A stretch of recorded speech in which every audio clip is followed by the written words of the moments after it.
Welcome to the Great American Spectator. My name is Mark Dustin, I'll be your host.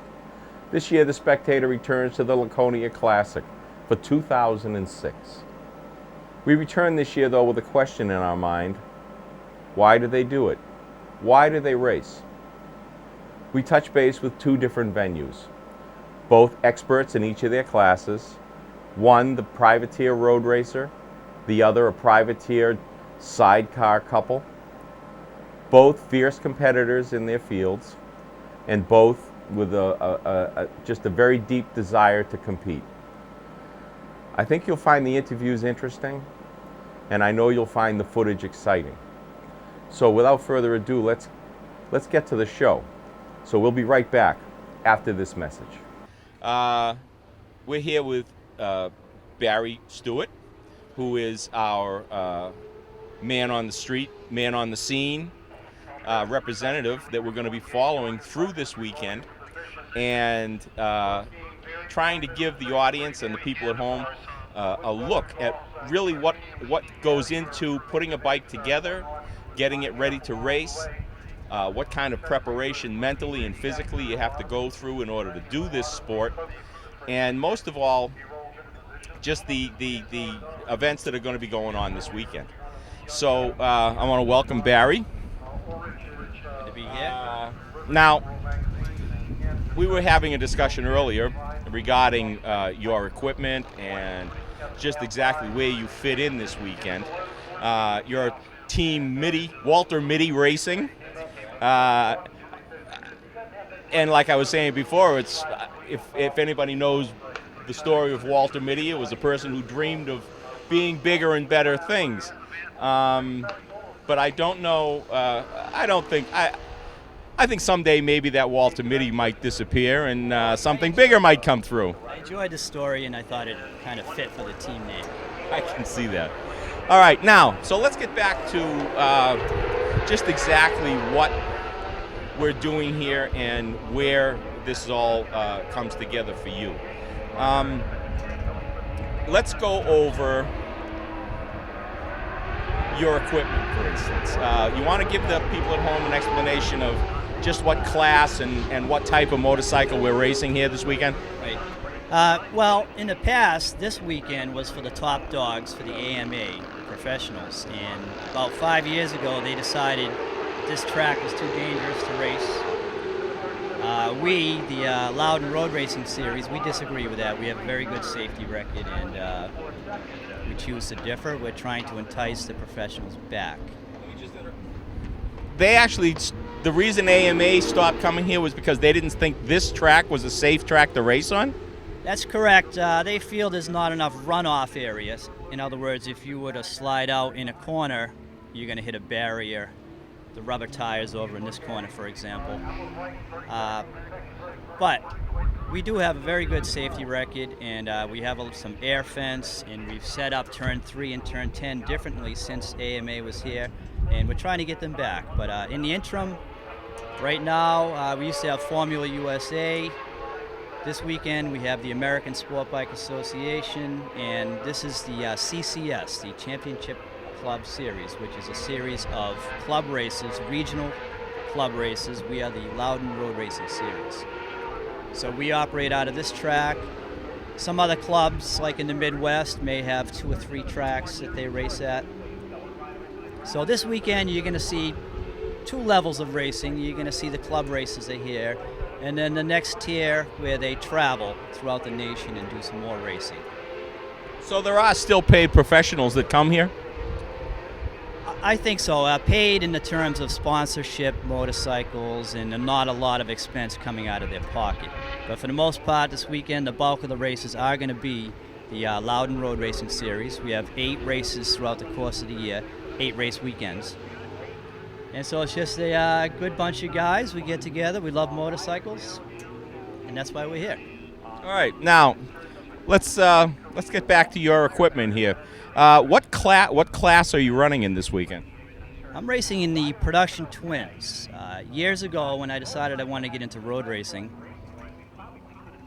this was the least expensive way to get into it. Okay, it's a production motorcycle, so you're not spending a lot of money on high-performance engine parts.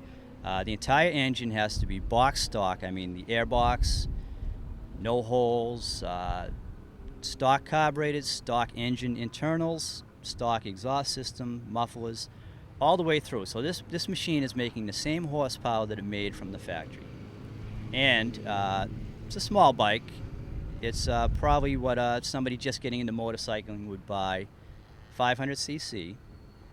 And it's getting a little dated. It was born in 1985, and they've had a few revisions through the years. But so I got into it for that reasons, inexpensive, and I wanted to road race.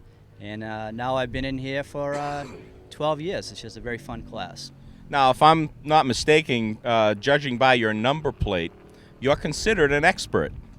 I am an expert. I didn't advance through the ranks as fast as most people did, but I didn't do the track time. You really have to have some mileage on the track to hone your skills. And that was going to be my next question. What qualifies you, as far as the organization goes, what qualifies you as an expert road racer?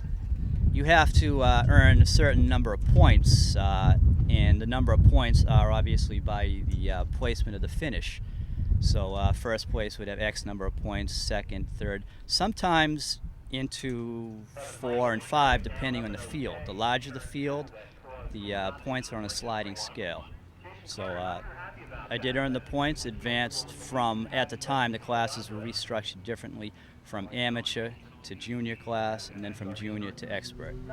So there's 3 classes. Right. It's structured differently now. Now it's novice, amateur, and expert to more fit into what the rest of the nation does.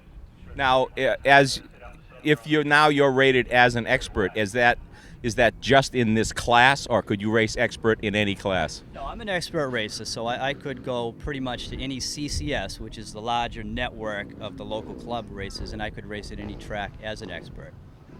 Okay, that's interesting. So once you're an expert, you can graduate to bigger and better things right away. I could run 1,000 open class if I wanted to. I just choose to stay with this class. This class is very interesting because you're on equal machinery, so it's really rider ability. And tenths and hundredths of a second really matter a lot. It's a very tight group. If you watch the pack go through, there's not a lot of spread between the riders. Well, that's good. That makes for interesting racing myself. A lot of times you'll see the big factory bikes just take off and leave the rest of the pack behind, and the rest of the guys are just left to pick up whatever's left over. All right, so the bike is basically a stock machine, but you can make some changes to it. You can change your tires and your handlebars, and you can do some work to the suspension. Yeah, a quick rundown is you can change the handlebars, but it has to be the stock mounting position. You can modify anything inside the front forks, but they externally have to be the same fork. So these are So that would mean you could change the springs, the fluids, things like that? And the valving. So this has been done. Cartridge forks, which is more of a modern equivalent of what it was. Obviously the rubber is race rubber. I can change the front disc, the rotor, but it has to be of the same diameter. So that's now, does that mean it can be vented or something? Change different materials? Right. This is cast iron, which has more grip than the original, which was stainless steel. And I have the sintered metal brake pads, which really clamps right down. So the brakes are pretty good for a stock bike with those modifications. What's the overall weight of this machine? This thing's kind of porky to begin with, so even for a small bike. Right now, with all the street equipment stripped off of it, I'm guessing this machine is pretty close to 300 pounds. Probably brakes 295 or something like that. Is that with all the fluids and everything in it? Oh, yeah. Yep. So you can also change the rear shock as long as it's the stock mounting position. And I have the rear set pegs as long as you don't modify the frame. And then there's a lot of safety things you have to do. You have to hardwire, they call it safety wiring, anything that can come loose that you don't want to come loose on the track, endangering your safety and the other. Anything that could leak oil or any fluids? Fluids, for example, the drain plugs for the forks, obviously the oil, the drain for the cooling system. You can't run antifreeze because that's very slippery. This bike is running straight water. In the event of a crash, you don't want to be leaking anything that's slippery onto the track. All right, now you mentioned rear sets. You might want to explain for the people at home exactly what does it mean by the term rear set?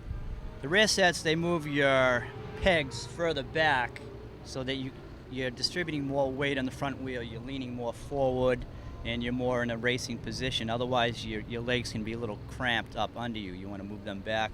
That's probably back 2 inches and up about the same, 2 inches, because with the stock, you'll be dragging those pegs through every corner. In fact, I'm dragging them now, but well, that was gonna be my next thing for the people at home.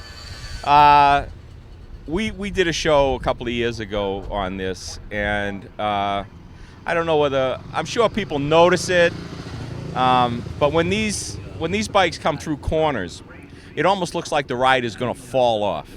Their knees are on the ground, and the rider is looks like he's almost falling off and hanging on for dear life. But that is a style.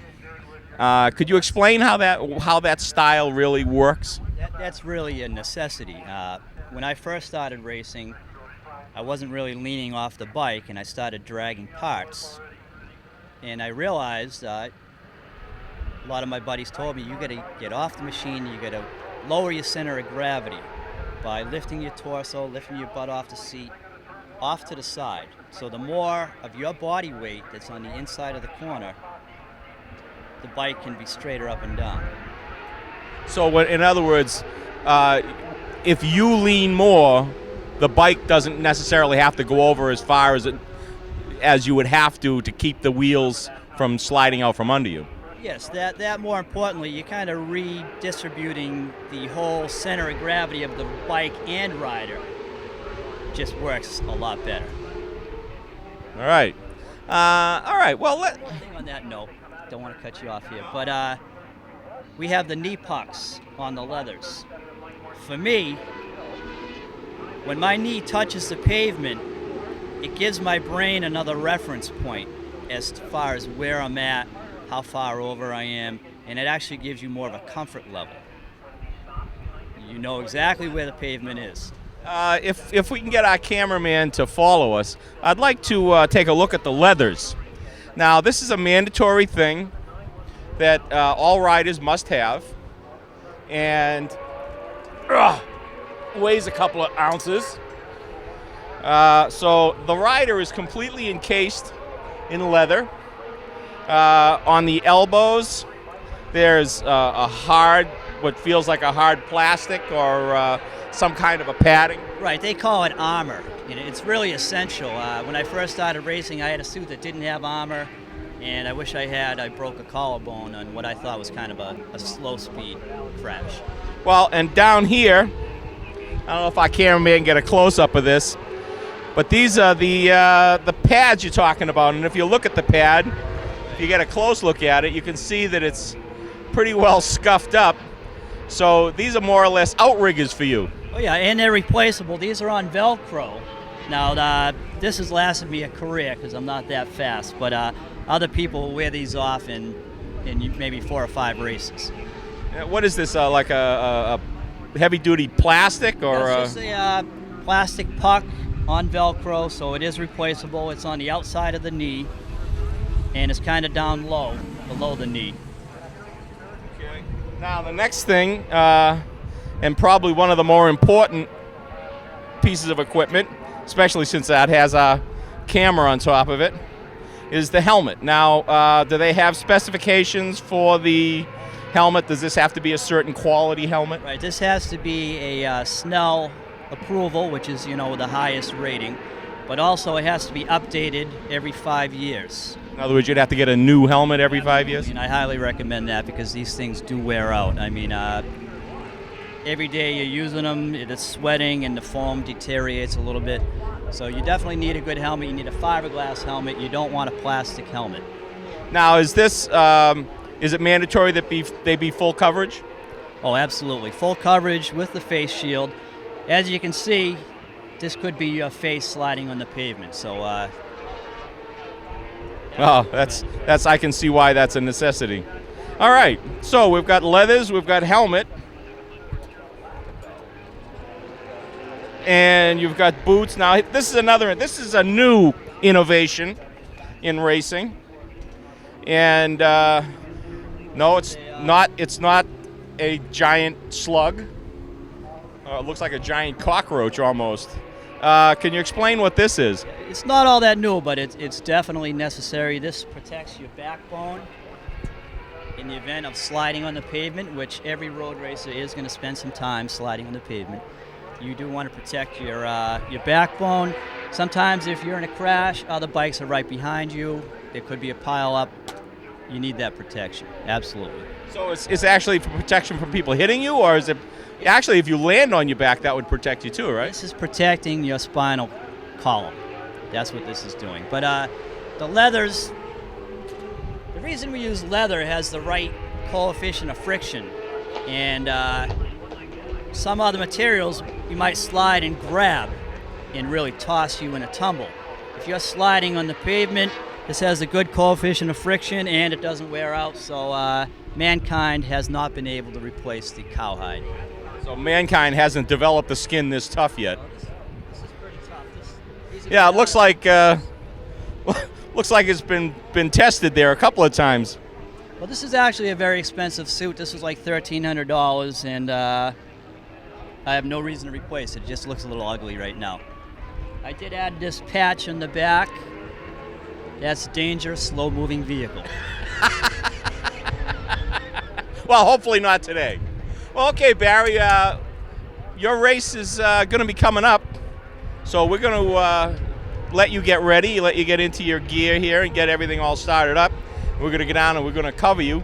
And the first race you're going to be in is going to be with mixed motorcycles. So you're not going to be. That's the next thing I want to go over is the races.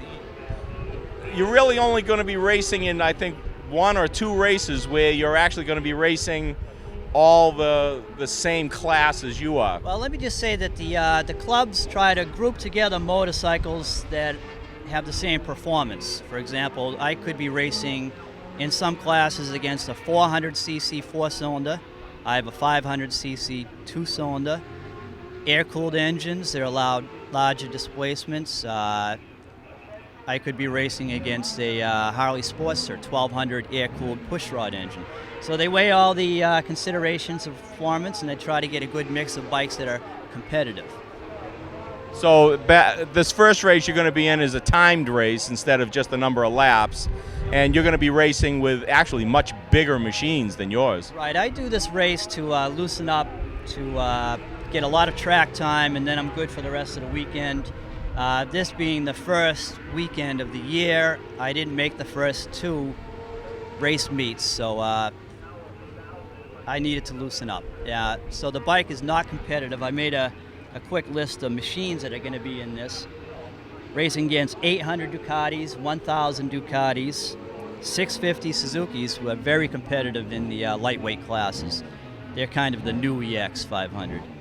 KTM 510s, those are the dirt bikes. The single-cylinder dirt bikes are very popular up here. They put on the smaller rims, road racing rubber, very competitive.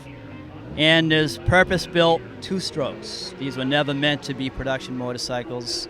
These were built for road racing, 2-cylinder, 2-stroke, very fast. So it's quite a mix, quite a mix.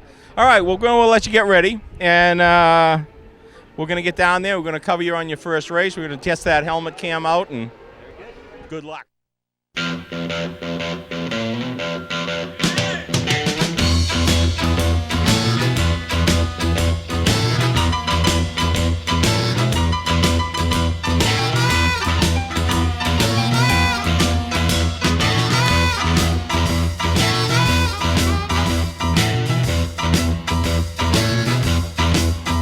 Keep your eyes on the road, you have to pound the wheel.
your vows. Give up your vows. Save our city. Save our city. Right now.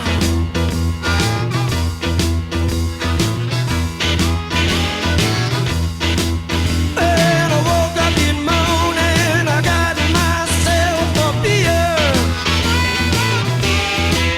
And I woke up this morning and I got myself a beer. The future's uncertain and the end is always near. Let it roll, baby, roll. Let it roll, baby, roll. Let it roll, baby, roll. Let it roll all night long.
This is not a state of mind. This is not a state of mind.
up to the track. And Barry was just starting. She saw that there's Mary. But that... This Whiz Bang production is brought to you in part by Pro-Am Enterprises. Pro-Am Enterprises for all your embroidery needs. Call us at 781-662-8888. Or better yet, come see us at our new location at 180 Tremont Street in Melrose, Mass. Pro-Am Enterprises, a proud supporter of MMTV and Whiz Bang Productions. As usual, one of my favorite events here at Loudon every year are the Side Hacks. They're a unique breed. They're the only people that carry passengers when they race.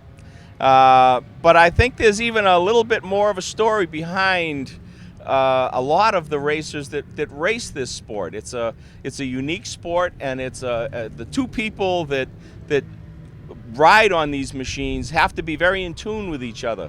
And I think what better way to be in tune with each other than to be married?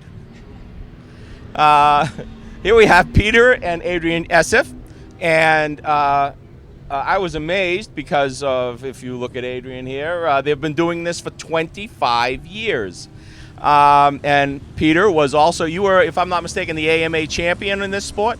Yeah, I bought this sidecar in 1977. We were national champions with the AMA in 78, 1980, and 1982. So we go back a ways with the AMA. When you told me 25 years, I went, wait a minute, that doesn't make sense. You must have been 10 years old when you were racing this. Thank you very much. No, but they are very unique machines, and to race two people on one machine at the speeds that you do, you must be very in tune with each other. Now, do you have signals while you're on the machines to tell each other what you're doing? At this point, we're pretty set with what I need to do. In the beginning, when I was first learning, he would give me a little head movement to tell me, you gotta go, because you don't want to be too early and you don't want to be too late. Timing is everything. It's not all about strength. It's really more about finesse and having really, really good timing and concentration. Now, do you, like she was saying, do you give her signals as to what you would like her to do as far as, where to be, or is it all just sort of inborn or inbred when once you get together, it all kind of comes? Or Well, I started racing when Adrian was a child, so she wasn't on the bike when I started, and I've had different teammates. Adrian and me started racing pretty big time on our classic bike here, our Honda, about 6 years ago, and we've been the club champions in the USCRA in the classic division for 6 years, or 4 years, but we've been running it for a while, so she now knows what to do, and she does a real good job on the bike. now the USCRA, that's your sanctioning body, or is it just a club, or is it actually an organization that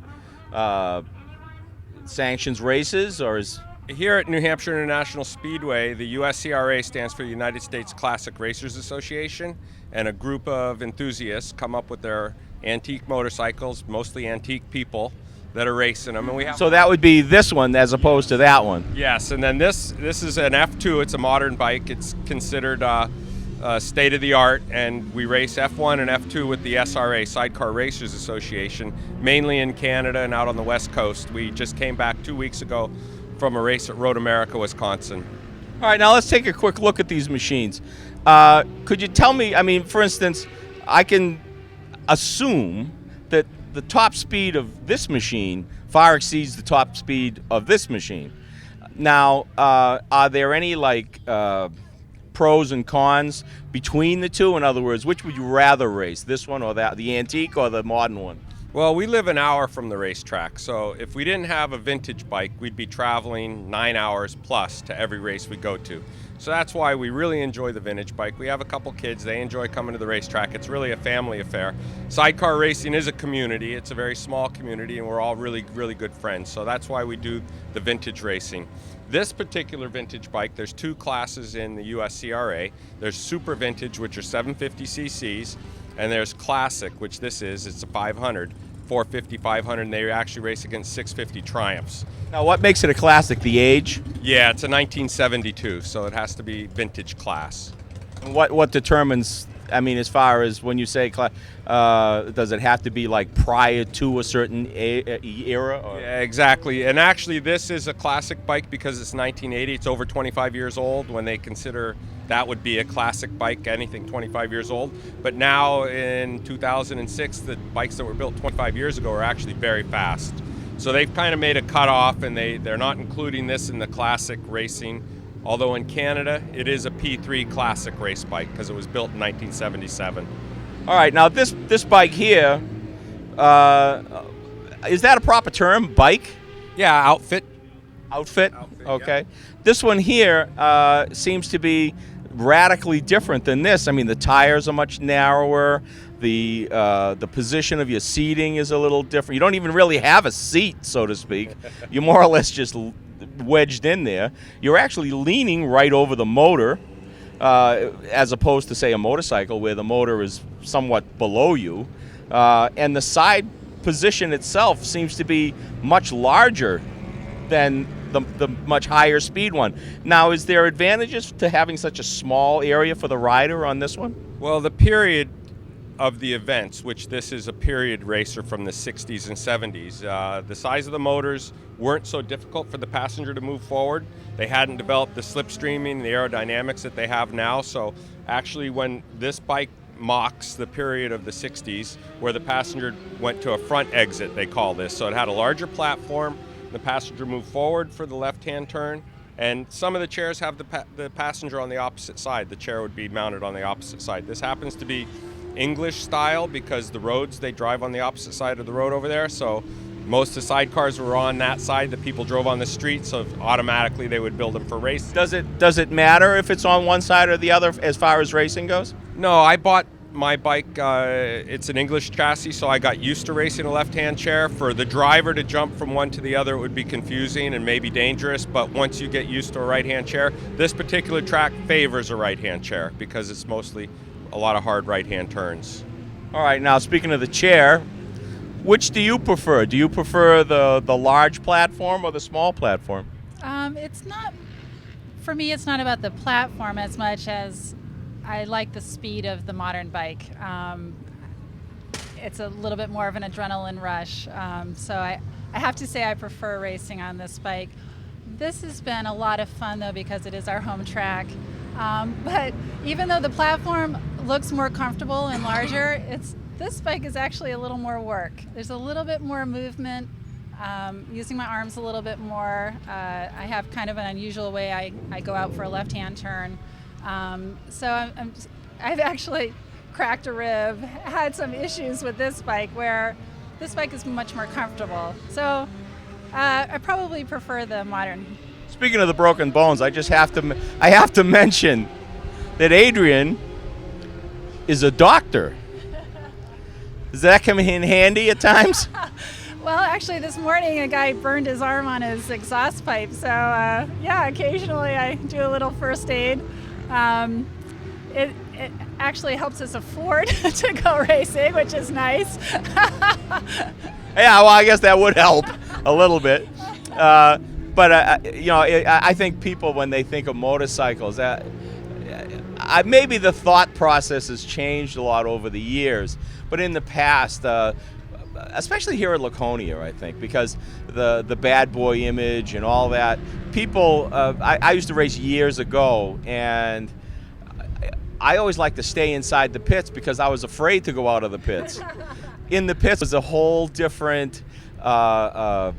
It was a whole different atmosphere. Engineers and people with specific skills and people don't. I don't think people understand how much athleticism goes into riding a motorcycle. I think they think there's, you just turn the little thing with your wrist and it goes. Now in a sport like yours, the physical part of it. I mean, what do you do? Do you have regimens to keep yourself in shape? Because I know this is not as easy as it looks. I mean, it's a physical thing, and to do a race of what would be a long race for the sidecars? Well, here at this track, we'll run 8 laps on the vintage bike. A national we were just at Road America was 8 laps, but it's a 4-mile track. An international competition would be double that. So as your level progresses in your professionalism, the races are longer. I don't do anything to work out other than just a little construction and building rock walls and chasing after my 2 kids. That'll keep you busy. Yeah, riding bicycles and playing with the kids. I'm very fortunate. I have a real good opportunity to be a big part of their life, and we really enjoy that part of it. That's the other thing. That's why I say it's such a different atmosphere in here, and it's not. I hate to burst people's bubbles, but it's a whole different thing. I mean, the interviews I've been doing over the past few years with a lot of the riders and with a lot of the people that build the bikes and everything, it's a completely different atmosphere. And I think you're a great example of that. I mean, I really do. Well, getting back to the bikes. This one, what's the top speed? You say this is a Formula 2? Yeah, Formula 2, the motor sits underneath the driver, so when you're in the bike, the motor's underneath my chest, similar to this one. As the bikes developed over in Europe again, the faster the bikes went, they found the need to put the motor behind the driver for safety and for handling. With the longer bikes stretched out, the front end stuck better, the bikes handled better. They were developed in the early 80s to the mid 80s, the Formula 1 bikes, and now they're the state of the art, the World Championship is. So that's what we have, 2 classes with our modern. We're called Superside America. It's a nice catchy phrase we started this season, and Superside World Championship is the world level. So we actually are the first club affiliated with Superside here in America. I think Australia is working in that direction also. So we're trying to bring in a little bit more professionalism to our sport, make it marketable. I'm amazed at the drastic differences, though. I think one of the major differences I noticed, I mean, and I think anybody would notice right off the bat, is the tires. These tires are narrow. They're wide. They're almost like a regular motorcycle tire. I find it unusual that they're very flat. And the tires on the Formula 2 they almost look like automobile tires. They're wide. They're no traction. No tread. They're slicks, as we all know. Soft compound. This might be like riding on a rail. Yeah, we opted when we built the bike in 1977. We opted to use Formula Ford tires because of availability. So they really are car tires. They're Formula Ford tires, front tires off Formula Ford. The nice thing about my bike is it's balanced. It has 3 of the same tires on it. So and sidecars drift, they don't really stay too good on track going through turns. So if you can get it into a good drift and it helps you go around the turn a little bit, it gets you facing the right direction, it's a lot of fun. So this bike's a lot of fun to drive. These drift a lot also. They drift sooner because they don't have as much rubber. You get the same speed feeling at, say, 45 miles an hour through a turn that one might be doing 80. But the adrenaline is still there because you get it sideways and you're having the same amount of fun, just what you would consider safer speeds. Okay, bottom line, top speed here, top speed there. About 90 miles an hour on this one, 160 on that one. And you don't wear a seatbelt. No, I just have to hold on real tight. Okay. Well, I want to thank you both. I'm dying to get these things out on the machine. We're going to put the helmet cam on you. On Adrian. So we're going to get a bird's eye view of what it's like to jump around on one of these things at speed. And I can hardly wait to see that. And I really wish you both well. And I really thank you for taking your time out and spending some time with me on this. And if you get a chance, come to Loudon or any other venue that features the sidecar races. I'm sure you're going to find them really interesting. I know I do. And they're so much fun to watch. If you get a chance, get out and check them out. They're a fascinating breed and a fascinating machine and a fascinating event to watch. So this is Mark Dustin. Come to the races.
Well, that's all the time we have for now. I hope you've enjoyed watching this as much as we enjoyed making it. And I hope it answered that all-important question, why do they race? This is Mark Dustin for the Great American Spectator. See you next time.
Eat your heart out, Martha Stewart.